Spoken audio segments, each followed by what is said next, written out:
Chaim. On se trouve dans la période de Yud-Bet, Yud-Gimel Tammuz, le 12 et le 13 Tammuz, le jour de la délivrance, les jours de la délivrance du rabbi précédent, Rabbi Yosef Yitzhak, des prisons soviétiques, un jour exceptionnel, un jour de Yom Tov, un jour de Geoula, de délivrance, qu'Akadosh Baruch Hu, que Dieu envoie une Geoula, une délivrance à tous les Juifs et au monde entier. Parce que chacun il a besoin, matériellement et spirituellement, avec une excellente vie, une excellente santé, trouver le mazal pour ceux qui ont besoin, avoir des enfants pour ceux qui ont besoin, la réussite dans l'éducation des enfants et des petits-enfants, réussite dans le mivtsaïm du rabbi, dans notre shlichut de se préparer la ville, la famille et la ville, kabel pneu Mashiach tzidkenu, pour recevoir la venue de Mashiach, tout ça avec une excellente santé, avec une grande largesse, donc chacun il a besoin, la joie et le bonheur, Bezrat Hashem, par cette Géoula du rabbi précédent qui a amené encore plein de Géoulot. Comme le rabbi explique que plusieurs Géoulot qu'il y a eu après, délivrances qu'il y a eu après au peuple juif sont liées avec la Géoula du rabbi précédent, que ce soit lorsqu'il y a eu la guerre des 6 jours, le rabbi a dit que c'est grâce à la délivrance du rabbi précédent, c'est une suite, que ce soit lorsque le mur de fer est tombé en Russie dans les années 90, le rabbi a dit c'est une suite de la force du rabbi précédent qu'il a vaincu la Russie. Eh bien, en tout cas, que chacun dans la Géoula qu'il a besoin, Hachem lui envoie une Géoula, une délivrance, dans tout ce qu'il faut. Cette Géoula de Yud-Bet, Yud-Gimel Tammuz est soulignée par le fait que le rabbi précédent, Rabbi Yosef Yitzhak, a fait Mesirut Nefesh, s'est entièrement donné pour le judaïsme, pour la diffusion du judaïsme, jusqu'à donner sa vie. C'était un risque, un danger de mort. Ils voulaient le tuer, ils ont vraiment voulu le fusiller, c'est pas juste une théorie. Concrètement, Baruch Hashem, il s'en est sorti de manière tout à fait miraculeuse, par la main du ciel, miraculeusement. Ce Mesirut Nefesh, évidemment, doit être traduit aussi pour nous aujourd'hui. Vrai, aujourd'hui, on n'a pas besoin de cette Mesirut Nefesh, de donner notre vie grâce à Dieu. Parce qu'on peut servir Dieu, Neshamot Begufim, tout en étant des âmes dans des corps. Mais cette notion de Mesirut Nefesh, de se donner pour ce que Hachem veut, existe toujours. Et le rabbi a amplifié, a renforcé cette notion de Mesirut Nefesh, non pas Mesirut Nefesh en se déconnectant du monde, en donnant son âme et laissant le corps, mais en étant dans un corps matériel, physique, en bonne santé, que tout va bien, et par cela, on fait les choses comme il faut. Un exemple simple, le rabbi aujourd'hui a fait dans la tête des centaines et des milliers de jeunes, des tmimim, des bachurim, qui étudient à la yeshiva, c'est une évidence. Qu'est-ce qui va se passer après dans ma vie? Je vais être un shliach du Rebbe, je vais faire la volonté du Rebbe, je vais aller là où il faut. En général, lorsque quelqu'un il va en shlichut, quand quelqu'un il va se marier, qu'est-ce qu'il discute avec sa future fiancée pour voir si est future fiancée ou pas, où est-ce qu'on va habiter, qu'est-ce qu'on va acheter, etc. Des choses tout à fait matérielles. Bon, des fois ça va un peu plus haut sur du spirituel, mais ça reste encore, c'est moi. Qu'est-ce que moi je vais avoir matériellement, ce que moi je vais avoir spirituellement. Lorsqu'il y a une rencontre entre un jeune homme Chabad, une jeune fille Chabad, c'est une évidence. C'est pas une question, il n'y a même pas de quoi être fier de ça. Je vous demande, est-ce que tu vas aller en shlichut partout dans le monde?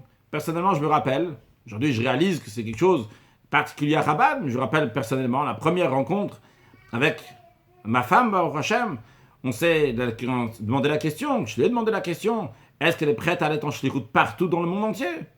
Si la réponse aurait été non, sûrement j'aurais dit au chatran de trouver quelqu'un d'autre pour chacun, en tous les cas que chacun va retrouver son chemin. Mais c'est quelque chose d'une évidence. Évidemment, elle m'a répondu oui, partout dans le monde. Finalement, on est tombé à Nice. Mais c'est pas une histoire de Menachem Altabez, c'est une histoire de tous les jeunes hommes. Tous les jeunes hommes, ils sont prêts à se donner entièrement pour aller n'importe où dans le monde. On peut arriver là, on peut arriver dans un autre endroit. Ça change pas. Et encore, quand on parle de quelqu'un qui se trouve à Nice, Baruch Hashem, il y a déjà des shluchim qui sont à Nice, le Rav Pinson ici depuis 43 ans. Il y a le Rechem Vishanim Tovot avec sa femme et certains de ses enfants, de ses gens.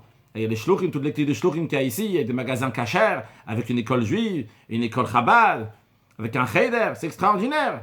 Donc, encore, parler de Mesirut Nefesh, vrai, on parle d'un endroit, donc il n'y a pas que des religieux. Il y a un effort ici, il n'y a pas que de chassidim. Il y a un effort, en effet. Mais quand il s'agit d'aller en shlichut dans des endroits qui sont très lointains, aller dans le shlichut dans des endroits qui sont très lointains, ça c'est une Mesirut Nefesh qui est encore plus grande. un shliach, un émissaire qui va en Inde. En Inde, qu'est-ce qu'il va trouver là-bas? En Thaïlande, qu'est-ce qu'il va trouver là-bas? Au Japon, qu'est-ce qu'il va trouver là-bas? Il n'y a pas de magasin cachère, il n'y a pas d'école juive. C'est lui qui doit construire un mikvé, c'est lui qui doit faire un mikvé. Même des gens qui sont en France, qui sont un peu plus loin, il n'y a pas de mikvé pour les femmes, il n'y a pas de magasin cachère. Et il y a des difficultés, ou des gens qui sont en Amérique, etc. Il y a une messirut nefesh qui est beaucoup plus grande. Et ça, c'est des choses qui sont tout à fait évidentes. C'est même pas une question, c'est tout à fait normal. Il n'y a pas de quoi être fier, c'est normal, je fais ma mission. Mais si on réfléchit un peu, le rabbi ici a éduqué une génération de messirut nefesh, de savoir ici, de réfléchir pourquoi je suis là pour aider l'autre. Donc je dois réfléchir où est-ce que ça va être, où est-ce qu'avec mes qualités je peux aider les autres le plus. Il y a un shliach qui étudie chassidut avec un juif qui n'est pas chassid officiellement. Il lui a dit, tu sais, il y a un shliach qui est parti en Inde. Il dit, waouh, il est parti en Inde. On lui a donné une maison là-bas pour elle est partie. Il dit, non, il n'y a pas de maison. Il lui a donné une voiture. Non, il n'y a pas de voiture. Non, on lui a donné un gros salaire pour qu'il parte là-bas. Non, il n'y a pas de salaire. C'est lui qui doit trouver son salaire. Il y a un magasin cachère là-bas. Non, il n'y a pas. Il y a une école juive pour ça. Non, il n'y a pas. Il y a un mikvé pour ça. Non, il n'y a pas. Alors il dit, alors pourquoi il est parti là-bas? Il ne comprend même pas ce que ça veut dire. Pourquoi il est parti là-bas? Alors, le gars, il a réfléchi, il a dit, ah, sûrement il est parti là-bas pour avoir un grand lamaba, pour avoir un grand monde futur. Mais si on va parler à ce shliach, là, on va lui dire, monde futur, il ne sait même pas de quoi tu parles. Dans le monde qui n'est pas chassidique, c'est souvent, il y a un mouvement comme ça, qu'on fait des choses pour le lamaba, pour le monde futur. Chez Sidim Chabad, c'est comme ça, c'est tout à fait naturel. Pour le lamaba, pour le monde futur, tu fais parce qu'il faut faire, c'est ce que tu dois faire maintenant. Et ça, c'est une manière de réfléchir que le rabbi a mis dans la tête. Il n'y a pas ici, qu'est-ce que tu vas avoir?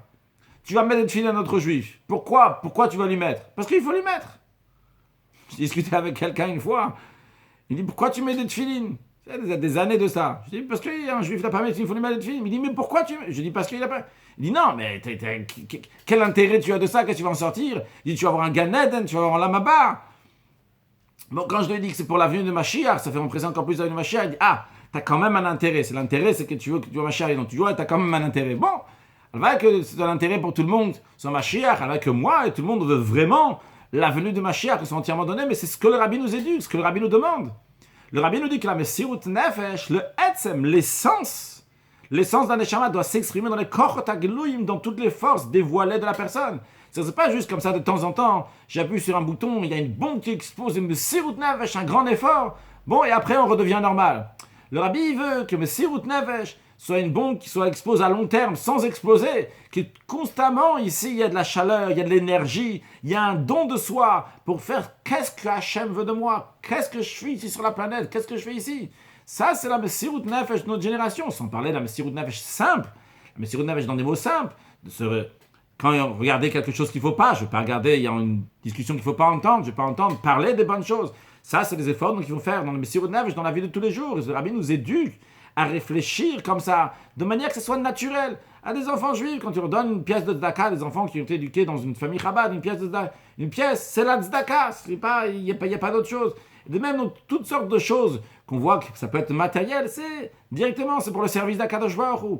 Et ça, cette messirut nefesh que le rabbi précédent a commencé, donc qui était messirut nefesh, qui ont risqué la vie. En Russie, il fallait dévoiler donc le etzem hanefesh, l'essence de l'âme. Le rabbi nous dit maintenant, dévoile-le de manière tout à fait naturelle. Alors on parle de shluchim, on parle de Chabad, mais en vérité c'est pour chacun de nous, dans la vie de tous les jours, dans des mots simples. Essaye de réfléchir, qu'est-ce que je fais ici? Est-ce que je suis là pour moi ou je suis là pour les autres? Est-ce que moi je suis là pour aider les autres ou je suis là pour encore avoir et encore avoir? Quand on réfléchit à ça, le rabbi nous donne l'exemple lui-même. Il est toujours pour les autres, toujours là pour les autres.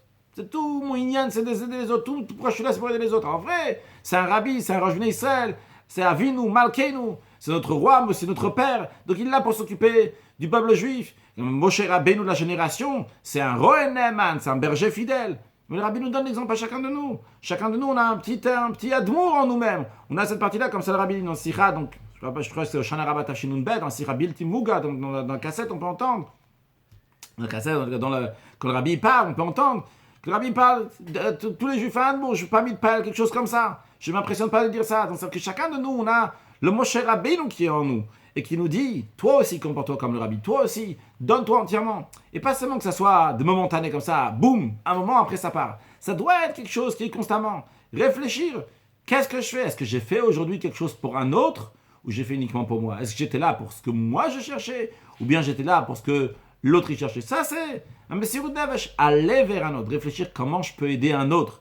Si je fais ça, eh bien, ça peut être Messirut Nefesh, mais ça doit devenir avec le temps un Messirut Nefesh qui est naturel, non pas un Messirut Nefesh qui est exceptionnel. Waouh! J'ai fait quelque chose pour l'autre. Naturellement, c'est ça. Ça, c'est la vie. C'est dans ce sens-là qu'on va. C'est dans ce sens-là qu'on avance. Et comme ça, tous ensemble, on va amener la venue de Mashiach. Now, un bon Chag HaGeoula, Good Yom Tov, que des excellentes nouvelles pour tout le monde. Et l'essentiel de tout, la venue de Mashiach. Now.